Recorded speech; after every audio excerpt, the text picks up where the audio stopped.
ओम श्री गुरवे नमः। ओम शांति शांति शांति। प्रणाम भगवान। आलू वाले बाबा जी का दिव्य ग्रंथ मणि रत्नमाला, जिसमें 20वां मंत्र हुआ था, जिसका छप्पा इस प्रकार है। एक तत्व है कौन वेद संतों ने गाया, अद्वितीय शिव एक नित्य निश्चल निर्माया। क्या उत्तम कहलाए श्रेष्ठ पुरुषों का भूषण, उत्तम सद आचार शुद्धि कर नाशक दूषण। कौन कर्म करके पुरुष सोच रहित हो जाए है, करी सेवा शिव विष्णु की पुरुष प्रशंसा पाए है।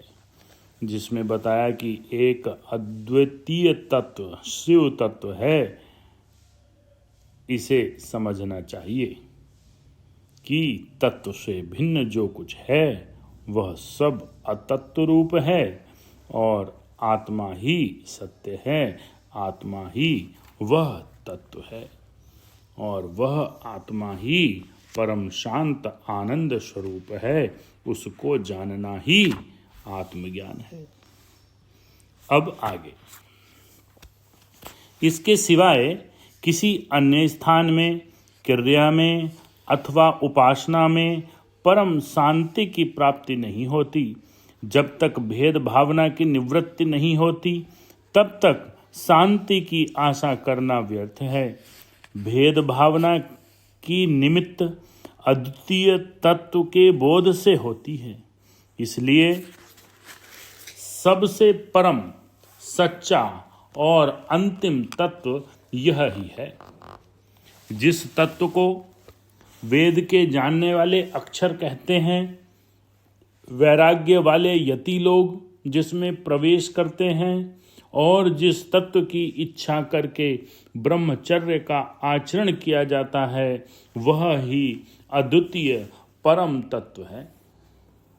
वेद आदि सदशास्त्र जिस तत्व का बोध कराने में प्रवृत्त हो रहे हैं, संसार में सिद्ध करने का जो अंतिम कार्य है, जिसके निमित्त यज्ञ आदि अनेक प्रकार की क्रियाएं की जाती हैं, वह परम तत्व है। उसके बोध में परम आनंद है और उसके अबोध में संसार है। बहुत बढ़िया है।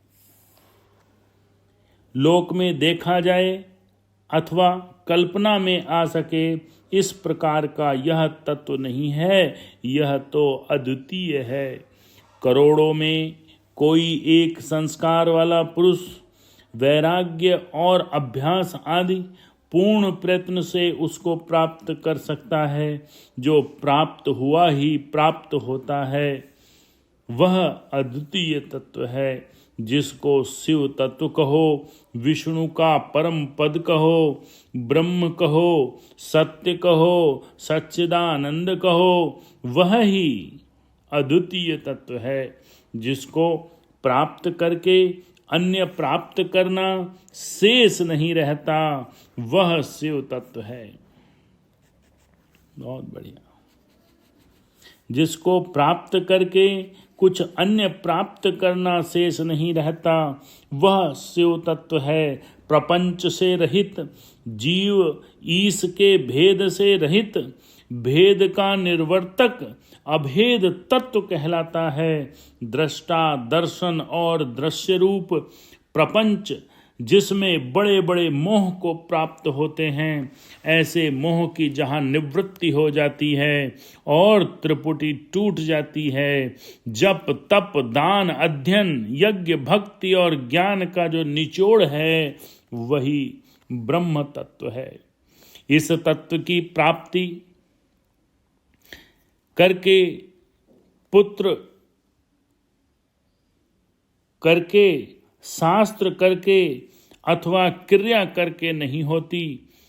जगत भाव वाले जगत भाव में रहते हुए उस तत्व की प्राप्ति नहीं हो सकती। जगत भाव के वैराग्य और सद्गुरु के बोध कराने से ही उसकी प्राप्ति होना संभव है। जब ब्रह्मनिष्ठ सद्गुरु कृपा करके अध्यारोप और अपवाद के न्याय से समझाते हैं, तब ही संस्कारी पुरुष अपने आप को जानता है। न होते हुए भी जो भाव प्रतीत होता है उसको अध्यारोप कहते हैं। ब्रह्म में जगत 3 काल में नहीं है। ब्रह्म में जगत तीनों कालों में नहीं है, उसमें उसका आरोप किया गया है। ब्रह्म में ब्रह्म न दिखते हुए जगत दिखना, इसी को आरोप कहते हैं। बहुत बढ़िया। ब्रह्म में ब्रह्म न दिखते हुए जगत दिखना, इसी को आरोप कहते हैं। इसके निवृत्त करने को, उसका भाव हटाने को अपवाद कहते हैं। इस प्रकार आरोप के हटाने से जो शेष तत्व ब्रह्म रहता है, उसको जानने वाला कृतार्थ हो जाता है। तत्वबोध रूप अग्नि सब प्रकार की आशाओं रूप घास को जलाने वाला है। एक संत से एक जिज्ञासु ने तत्व के लिए प्रश्न किया था, उसको जैसे उसने समझाया वह इस प्रकार है। और ये एक बहुत सुंदर दृष्टांत है, इसको कल के सत्संग में लेंगे भगवान। ओम शांति शांति शांति।